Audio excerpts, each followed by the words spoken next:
When my sister and I left the orphanage, all we inherited was Uncle's farmland. But the scarecrow wasn't facing the field. That one wrong detail, that one silent sentinel looking the wrong way, would unravel everything we thought we knew about being abandoned. If you've ever felt like the world has forgotten you, stick around. This story is for you.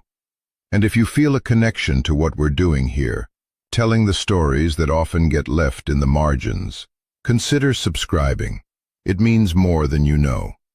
The day I turned 18 felt less like a birthday and more like an eviction.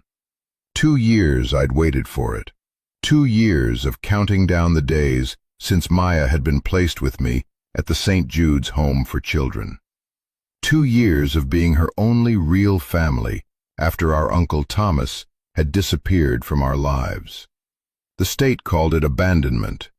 I called it a betrayal that had festered into a cold, hard knot in my chest. The release papers felt thin and flimsy in my hand, a stark contrast to the weight of responsibility that settled on my shoulders.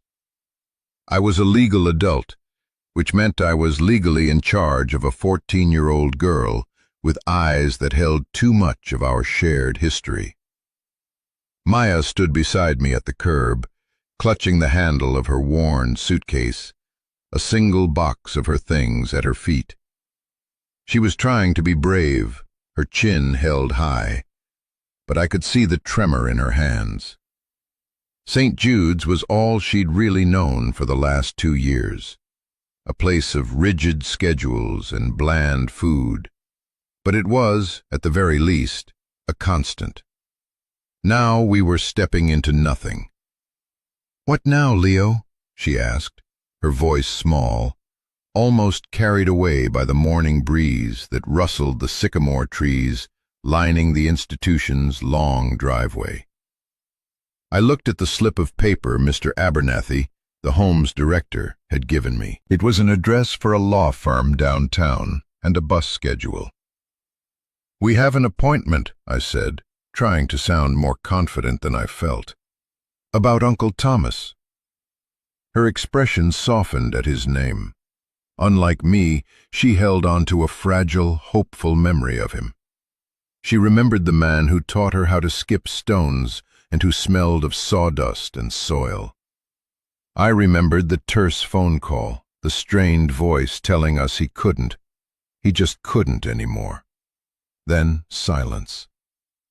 The bus ride was a blur of muted colors and the low hum of the engine. We were ghosts in a world that hadn't noticed our absence. People got on, people got off, their lives a continuous thread we were no longer a part of. I watched our reflections in the grimy window, 2 pale faces against the moving backdrop of the city. We looked like what we were, unmoored. The law office of Davies and Finch was in one of those old brick buildings with a lobby that smelled of floor wax and old paper. A receptionist with impossibly perfect hair directed us to a conference room where a man who could only be Mr. Davies was waiting. He was older, with a kind but tired face, his suit jacket draped over the back of his chair.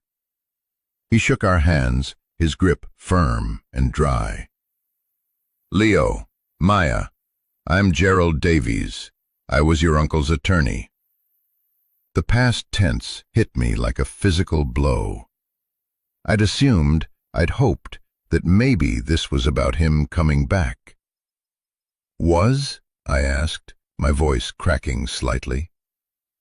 Mr. Davies nodded slowly, his eyes full of a practiced sympathy. "I'm very sorry to have to tell you this. Thomas passed away 6 months ago. A heart condition." Maya let out a small gasp, and her hand found mine, squeezing it tight. I didn't feel anything. The cold knot in my chest just tightened. 6 months. He'd been gone for 6 months, and no one had even told us. We were wards of the state, a file in a cabinet. A dead uncle was just a piece of paperwork to be processed. He left a will, Mr. Davies continued, pushing a thick manila folder across the polished mahogany table. He left everything he had to the two of you. I stared at the folder. Everything he had. Which was what, exactly? The memory of a broken promise? His property, the lawyer clarified. A small farm out in Braxton County. About 40 acres, a house, a barn. It's all yours, free and clear of a mortgage. A farm. A whole farm. A flicker of something I hadn't felt in years, a tiny spark of hope ignited in my chest. A home. A place that was ours. Maybe he hadn't forgotten us after all. Maybe this was his way of making things right. Maya's eyes were wide, a silent question in them. I gave her hand a reassuring squeeze. "But," Mr. Davies said, and the word hung in the air, heavy and ominous. Of course, there was a but. "There are complications. Thomas took out a significant loan against the property a little over 2 years ago. A private loan. It was a condition of that loan that it become due in full upon his death." He slid another document towards me. It was a ledger of some kind, filled with columns and figures. My eyes scanned the page until they landed on the final number at the bottom. The number was staggering. It was more money than I could even comprehend. "And there are 2 years of back taxes owed to the county," he added, his voice gentle. "The long and short of it is, the estate is deeply in debt. The land, the house, it's all under water." The spark of hope died as quickly as it had appeared, leaving behind a familiar, bitter ash. So this was the inheritance, a mountain of debt, a cruel joke from beyond the grave. "What are our options?" I asked, my voice flat. "Well," Mr. Davies sighed, leaning back in his chair. "Coincidentally, a developer, a company called Blackwood Development, has been making inquiries about the land for the last year. They're buying up properties in that area for a new resort project. They've made a standing offer."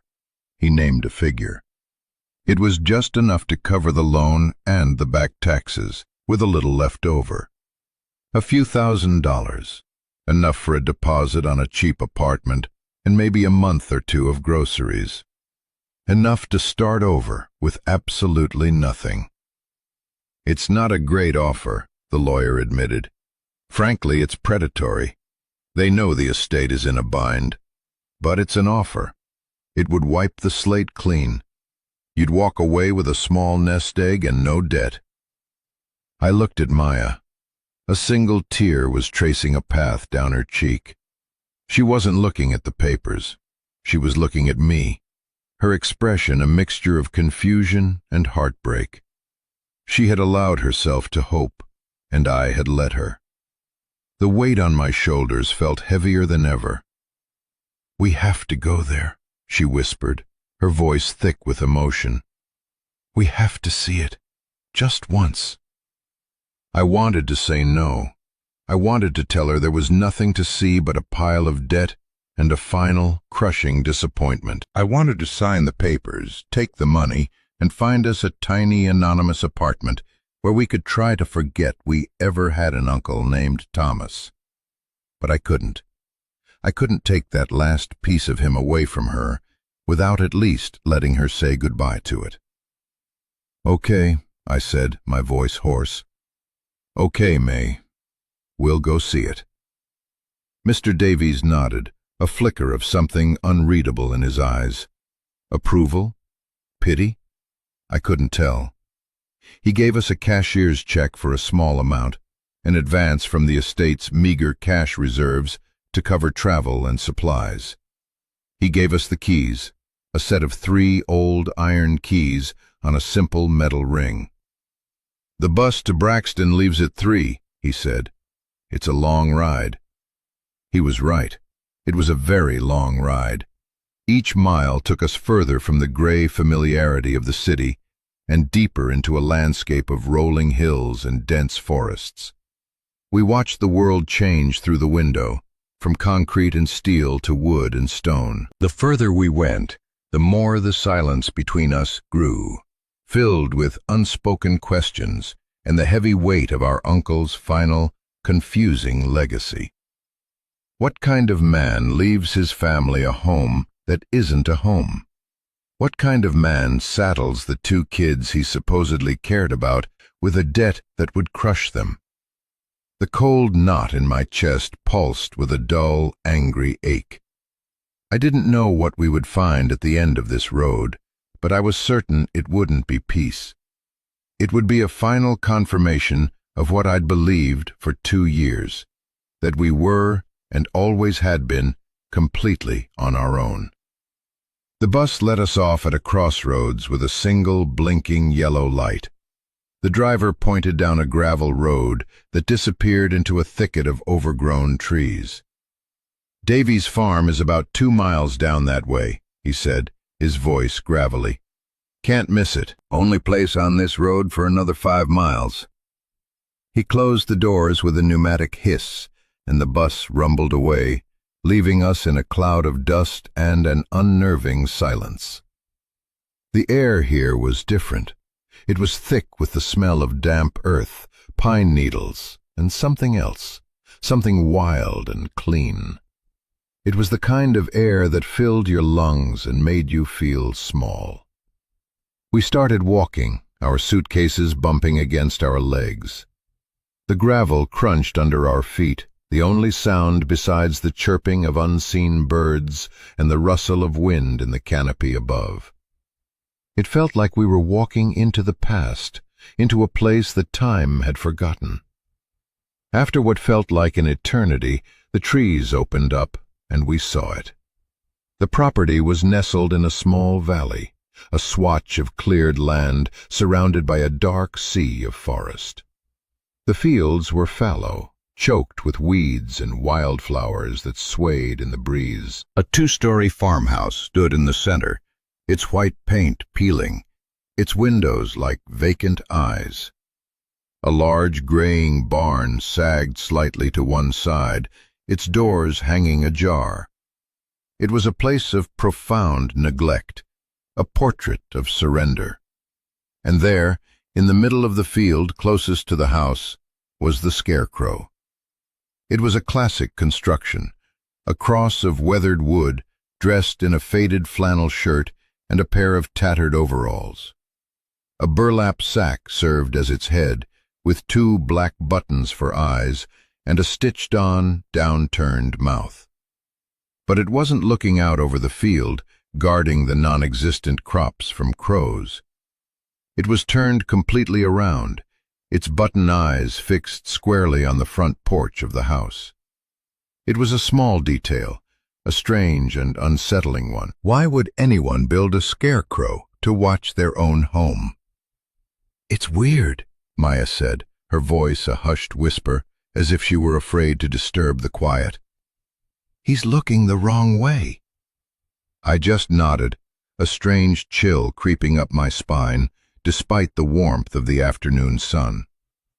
The keys Mr. Davies had given us felt heavy in my pocket. We walked up the overgrown path to the front porch, the wooden steps groaning in protest under our weight.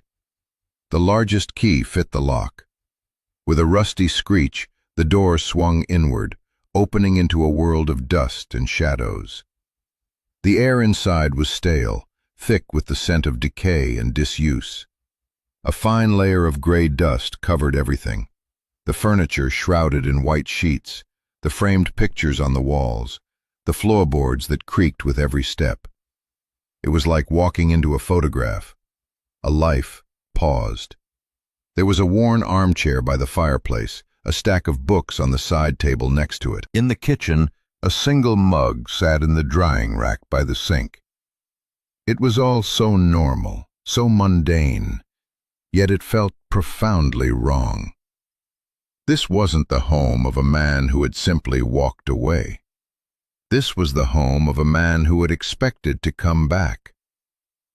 We spent the rest of the day exploring the house in a kind of daze.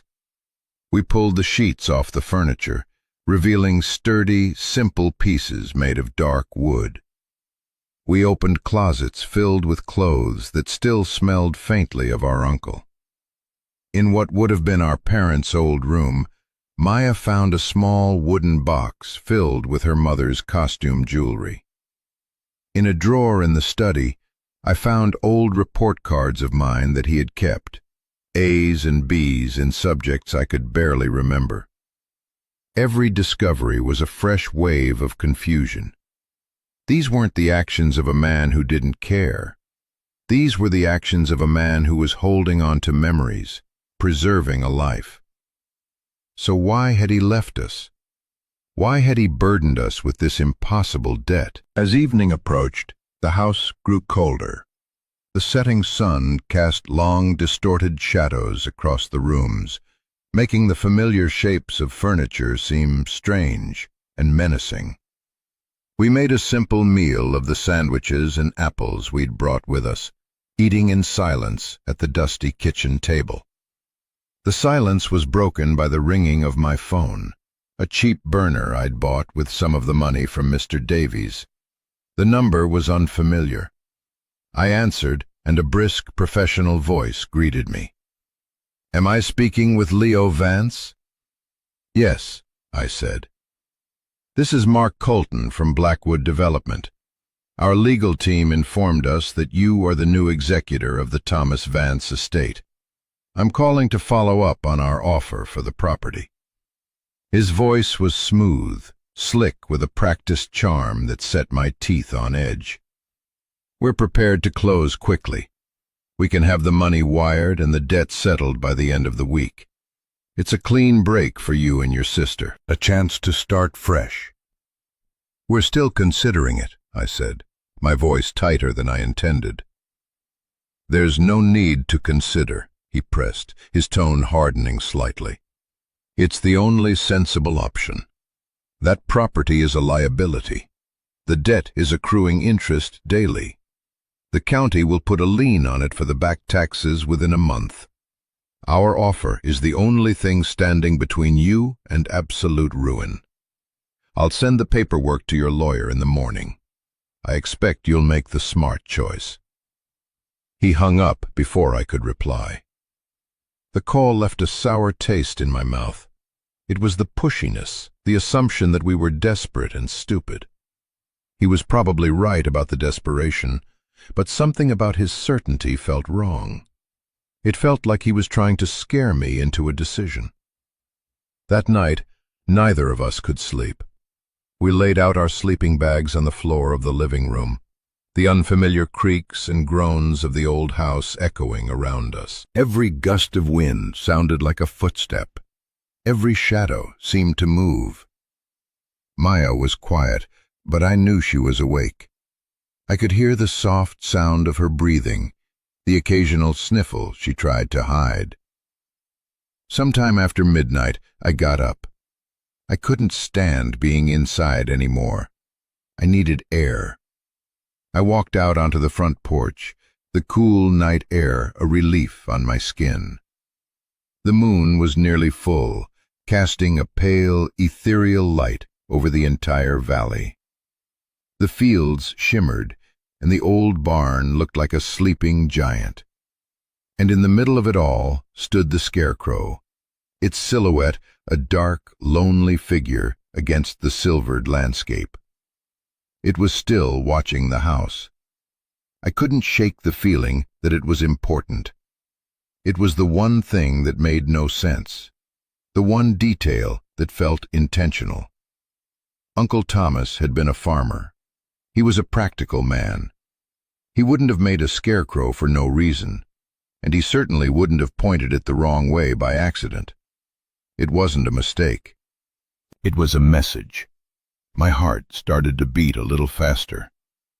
I walked off the porch and into the field, the damp grass soaking the cuffs of my jeans. The closer I got, the more unsettling the scarecrow seemed. Its button eyes seemed to follow me, its stitched mouth a grim line in the moonlight.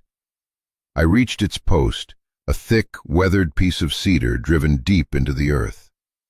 I ran my hand over the rough wood, my mind racing. It's watching the house. Why? What was it looking at? From its vantage point, it had a clear view of the front door, the porch, the two front windows of the living room. It was looking at us, or rather, it was looking at where we were. I knelt down, my eyes tracing the line from the scarecrow's head to the house. It was just a house. Peeling paint, a sagging porch, dark windows. Then my gaze fell to the base of the post. The earth around it was slightly disturbed, not freshly dug, but different from the surrounding soil. It was looser, with fewer weeds. It was almost imperceptible, something you would never notice unless you were looking for it. My breath caught in my throat. I started digging with my bare hands, clawing at the cool, damp soil. It was soft, easy to move. My fingers hit something hard and metallic a few inches down. My heart hammered against my ribs as I cleared the dirt away. It was a small metal box, like an old army ammunition can. It was heavy. I lifted it out of the hole and brushed the dirt off. It was sealed tight, but not locked. With trembling hands, I worked the latch. It sprang open with a rusty groan. Inside, nestled on a bed of what looked like old, dried leaves, was a small, oilskin-wrapped package. My hands were shaking so much I could barely untie the string. I peeled back the layers of waterproof cloth. There were two things inside. The first was a single, ornate iron key, heavy and old-fashioned. The second was a folded piece of paper. I unfolded it carefully. The note was written in our uncle's familiar, blocky handwriting. The ink was slightly faded, but the words were clear. "It's not watching the crows," it read. "It's watching the house. Forgive me. Trust the cold." I read the note over and over again, the words burning themselves into my memory. Forgive me. Trust the cold. What did it mean? The key was a mystery, but the last two words felt like an instruction. I stood up, the metal box in one hand, the key and note in the other, and looked back at the house. It looked exactly the same, a dark and silent shell under the moonlight. But now, it felt different. It wasn't just a house anymore. It was a puzzle, and Uncle Thomas had just given us the first piece. I walked back inside, my mind a whirlwind of questions. Maya was sitting up in her sleeping bag, her eyes wide with fear. "Leo? What was that? I heard you digging." I showed her the box, the key, the note. I watched her face as she read the words, her expression shifting from confusion to a dawning, fragile hope. "Trust the cold," she whispered, looking around the dark living room. "What's the coldest place in an old house?" I thought for a moment, my mind racing through the rooms we had explored. The kitchen? The pantry? Then it hit me.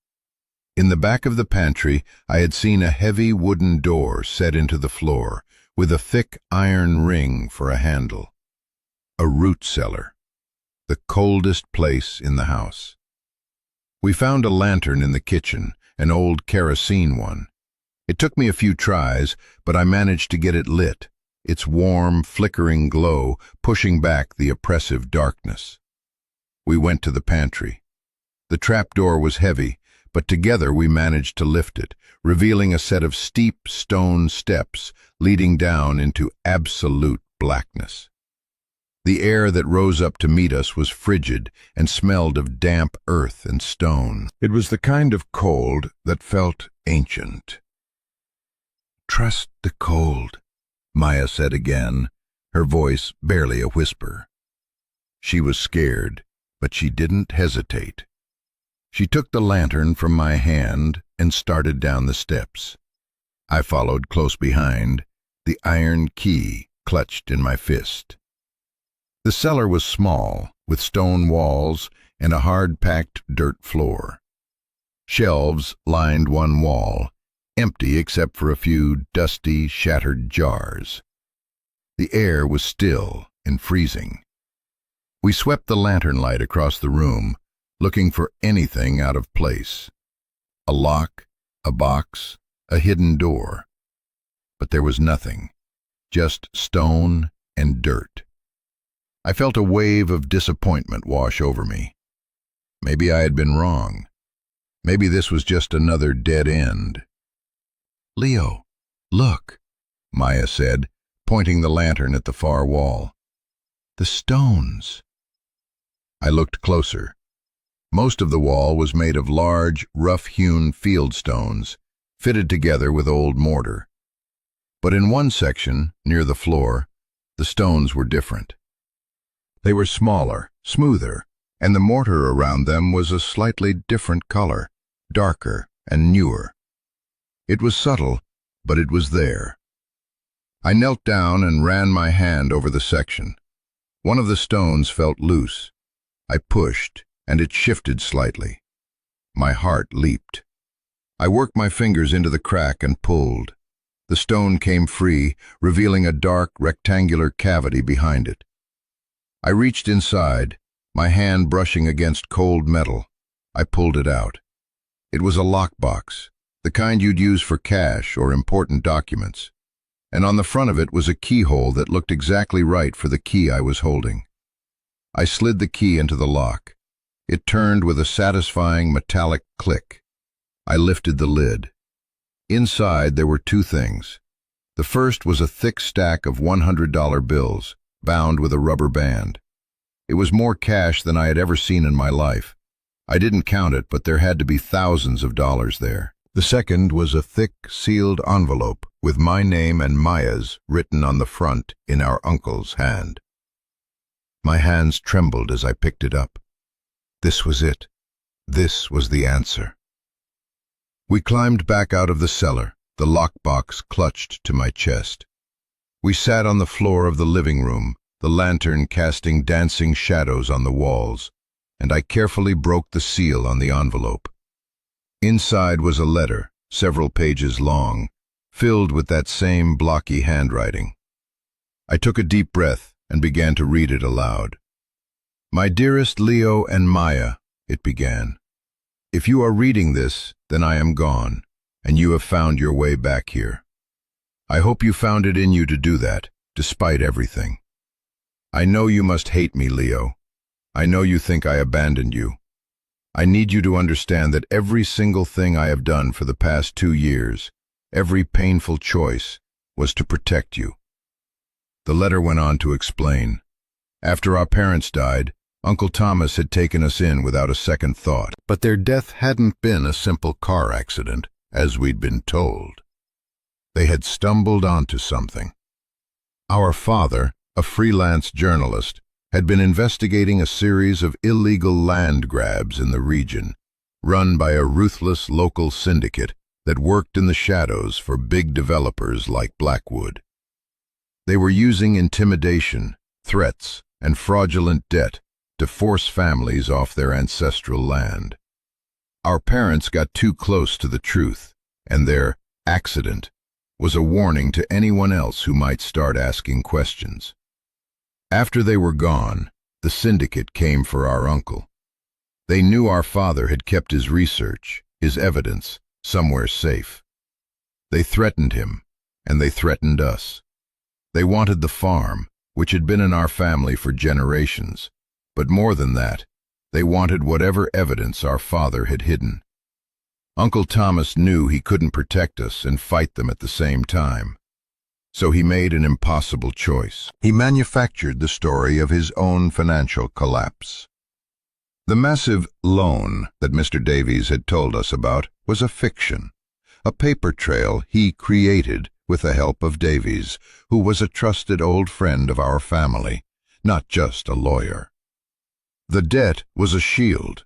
It made the property look worthless, unattractive, a legal mess not worth the trouble for the developers to acquire through legitimate means. It bought him time. And then he did the hardest thing of all. He took us to St. Jude's. He made himself the villain in our story. He cut himself off, making us believe he had abandoned us, because it was the only way to get us off the property and out of the line of fire. It was the only way to ensure the syndicate wouldn't use us as leverage against him. He knew we would be safe inside the system, anonymous and protected, while he stayed behind to fight.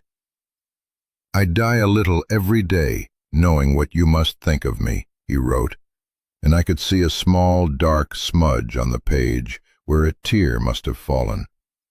"But I would die 1,000 deaths to keep you safe.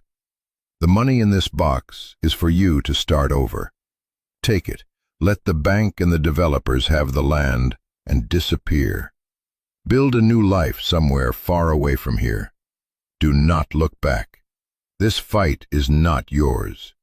Please, Leo, for me, for Maya, let it go." I finished reading, and the letter fell from my hands. The room was silent, save for the sound of Maya's quiet sobs. I wasn't crying. I was numb. The anger, the bitterness I had carried for 2 years had vanished, replaced by a hollow, aching grief that was so profound it felt like it would swallow me whole. He hadn't abandoned us. He had sacrificed everything for us. His home, his reputation, his relationship with us, and ultimately, his life. The heart condition Mr. Davies mentioned, I had a sickening feeling it was brought on by 2 years of constant, unrelenting stress. He had died fighting for us, and now he was asking me to run, to take the money and let his sacrifice be for nothing, to let the people who had murdered our parents, who had destroyed our family, win. I looked at the cash in the box. It was a ticket to an easy life, a clean break, just like the man from Blackwood had said. We could walk away from this whole mess, find a nice apartment in a city where no one knew our names, and pretend none of this ever happened. It was the sensible choice. It was the safe choice. And it felt like the most profound betrayal of all. I have to pause the story here for a second, because this was a moment that changed my life. And maybe you've had a moment like this too. A moment where you're presented with 2 paths. One is easy, and one is right. The world tells you to take the easy one, to protect yourself, to cut your losses. But in your gut, you know it's wrong. If you've ever faced a choice like that, I want you to know you're not alone. The hardest choices are the ones that define us. For everyone who has chosen the harder path, or is thinking about it, this community is for you. Let me know in the comments if this is hitting home. Your story matters. Okay, let's get back to that dusty farmhouse floor. I looked at Maya. Her tears had subsided, replaced by a look of fierce determination that I hadn't seen on her face since she was a little girl. "We can't," she said, her voice shaking but firm. "We can't just let them have it, Leo. Not after what he did. This is our home." And in that moment, I knew she was right. This wasn't just land anymore. It wasn't just a house and a pile of debt. It was a legacy. It was the final stand of a man who had given everything for us. To run would be to spit on his grave. To sell would be to hand a victory to the people who had taken everything from us. "No," I said, a new strength hardening my own voice. "No, we're not running." The decision settled over me, not with fear, but with a strange, clarifying peace. For the first time in years, I knew exactly what I had to do. The fear was still there, a cold knot in my stomach, but it was smaller now, overshadowed by a burning sense of purpose. Uncle Thomas's letter was a warning, but it was also a map. He thought he had lost, that his only remaining move was to get us out. But he had left the breadcrumbs. He had left us the truth. He had also mentioned our father's research. If the syndicate was still after it 2 years later, that meant they had never found it, which meant it was probably still here, somewhere on this property. "What do we do now?" Maya asked, wiping her eyes on the sleeve of her sweater. "We fight," I said. "He fought for us. Now we fight for him." We spent the rest of the night reading the letter again and again, dissecting every word, every phrase, looking for a clue he might have hidden, something that pointed to where our father's work might be. But there was nothing obvious. He was too smart for that. He wouldn't have risked putting it in writing. We had to think like he did. We had to think about what mattered to him. We looked through the house again, but this time with new eyes.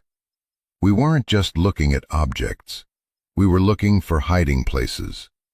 We tapped on walls, lifted floorboards, checked behind bookcases. We found nothing but dust and spiders. As dawn broke, casting a soft, gray light through the windows, we were exhausted and discouraged. We were sitting at the kitchen table, the letter spread out between us, when Maya picked up a framed photo from the mantelpiece. It was a picture of our mother, young and smiling, standing in a field of wildflowers. "I remember this," Maya said softly. "She loved the black-eyed Susans. Uncle Thomas always said she was as bright and stubborn as they were. He planted a whole patch of them for her by the old well." My head snapped up. The old well. It was at the far edge of the property, near the woods. It had been capped for as long as I could remember. It was just a circle of stones in the ground. But Uncle Thomas had loved my mother dearly. He had practically raised her. Planting her favorite flower in a specific, out-of-the-way place, it felt significant. It felt like the kind of quiet tribute he would make. We took the lantern, even though the sun was rising, and a shovel from the barn. We walked out to the edge of the property, to the spot Maya remembered. And there it was, a small, overgrown patch of black-eyed Susans, their yellow petals like tiny suns in the morning light, growing in a perfect circle around a capped stone well. It had to be it. The well cap was a heavy slab of concrete, far too heavy for us to lift. But around its edge, the mortar was old and crumbling. I took the pointed end of the shovel and started chipping away at it. It was slow, back-breaking work. For hours, we took turns, chipping and prying, our muscles screaming in protest. Finally, with a loud crack, a chunk of the mortar broke free. We had a handhold. We both gripped the edge of the slab and pulled with everything we had. It didn't budge. We tried again, our feet slipping in the damp earth. It moved. Just an inch, but it moved. With a final, desperate heave, we slid the concrete slab aside, revealing the dark, circular opening of the well. A wave of cold, musty air washed over us. We shone the lantern down into the darkness. The well wasn't deep, maybe 20 feet. The walls were lined with stone, and it was dry at the bottom. And about halfway down, jutting out from the wall, was a small wooden platform. On that platform sat a large, heavy-duty, waterproof case, the kind a photographer or a scientist might use. My heart was pounding so hard I could hear it in my ears. I found a length of old, thick rope in the barn. I tied it securely around the base of a nearby oak tree and lowered myself carefully into the well. My feet touched the platform, which creaked but held my weight. The case was heavy. It took all my strength to maneuver it up and out of the well. We carried it back to the house and set it on the kitchen table. It was secured with 2 heavy-duty latches. I flicked them open and lifted the lid. Inside, perfectly preserved, was our father's legacy. There were files, notebooks, audio cassettes, and rolls of film. There were detailed records of land transfers, sworn affidavits from people who had been threatened, and photographs of the men who worked for Blackwood Development's shadow syndicate. Their faces clear as day. It was everything. It was the proof. Tucked into the lid of the case was one more envelope. This one just said, Leo. My hands were steady now as I opened it. It was another letter from my uncle, written on the same paper as the first. Leo, it began. If you found this, it means you didn't listen to me. I should have known. You have your mother's stubbornness and your father's heart. I am so proud of you, and I am so terrified for you. This is the whole story. Your father called it the Blackwood File. It's the evidence he was gathering against the syndicate that has been poisoning this county for years. When they killed him, I knew I had to hide it. I also knew they would never stop looking for it. The loan, the debt, all of it was a smokescreen to make me look like a desperate man on the verge of losing everything, to make the land seem like a simple foreclosure case. It was my only defense. I couldn't tell you the truth in the other letter, in case they ever found it. I had to believe you would be smart enough and brave enough to look past my warnings and find the real truth for yourselves. The scarecrow wasn't just watching the house. It was a marker for me. It pointed to the heart of the fight. It was my daily reminder of what I was protecting. The truth is, in this case, Leo, it is dangerous, but it is also your birthright. It is your chance to reclaim not just this land, but your family's name. The choice is yours. Whatever you do, know that I love you both more than words can say. I have been with you every day, even when you couldn't see me. Be brave, be smart, and be good to each other. Tears streamed down my face as I read the final words. Not tears of grief, but tears of release, of understanding. The full weight of his love, of his incredible, lonely sacrifice, washed over me. He hadn't just protected us, he had trusted us. He had trusted that we would be strong enough to finish what he and our father had started. We had our answer. We had our weapon. The first call I made was to Mr. Davies. I told him everything. I told him we had the evidence, the real story. There was a long silence on the other end of the line. When he finally spoke, his voice was thick with emotion. I knew it, he said softly. I knew Thomas had a plan. He made me swear I wouldn't tell you anything, that I would just present the facts and let you choose. He said you had to choose it for yourselves, or it wouldn't be a real victory. Bring it to my office, son. Bring it all. This ends now. The next few weeks were a blur of legal meetings, police statements, and news reporters. The Blackwood File, as my father had called it, was a bombshell. It implicated not just a local crime ring, but corrupt county officials and executives at Blackwood Development. The story was front-page news. The fraudulent debt against our property was nullified. The back taxes were dismissed as part of the criminal conspiracy. The land, the house, the barn, it was all ours, free and clear. It was truly ours. We didn't sell, we stayed. We used the money our uncle had left us not to run, but to rebuild. We bought seeds and tools. We fixed the sagging porch and gave the house a fresh coat of paint. We hired a local contractor to help us mend the barn roof. The people in the nearby town, families who had also been squeezed by Blackwood, treated us like heroes. They brought us casseroles and offered to help us till the fields. We weren't outcasts anymore. We were part of a community. One afternoon, a few months after we'd moved in for good, Maya and I were out in the field. We had just finished planting the first rows of corn. We were tired, our hands were dirty, and we were happy. I looked over at the scarecrow. It was still there, in the same spot, but we had turned it around. It was facing the fields now, its button eyes watching over our new crops. Its job of watching the house was over. "He would be proud, you know," Maya said, following my gaze. "Dad, too." I nodded, a lump forming in my throat. I know. I finally understood what an inheritance really was.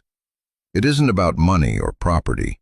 It's about the stories we carry, the sacrifices that were made for us, and the choices we make to honor them.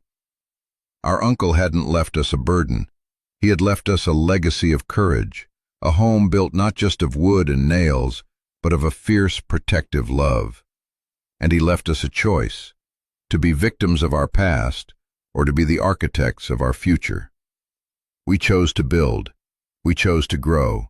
We chose to stay. The farm is thriving now. It's hard work, but it's good work. It's ours. Every morning when I walk out on the porch with a cup of coffee and look out over the fields, I feel him here. I feel my parents. This land isn't just dirt and weeds anymore. It's our history, and it's our future. And it all started with a scarecrow that was looking the wrong way. A silent guardian pointing us toward a truth we never could have imagined. This whole experience taught me that the things that look like endings are often just beginnings in disguise. What looked like abandonment was actually protection. What looked like a crushing debt was actually a shield. And what looked like a forgotten piece of land was the most valuable home in the world. So, my question to you is this: what in your life looked like an ending, but turned out to be a new beginning? I'm going to read every single one of your comments, because these are the stories that give us all hope. Your story, your struggle, and your victory are what this channel is all about. If you want to be a part of this community, a place where we share the real story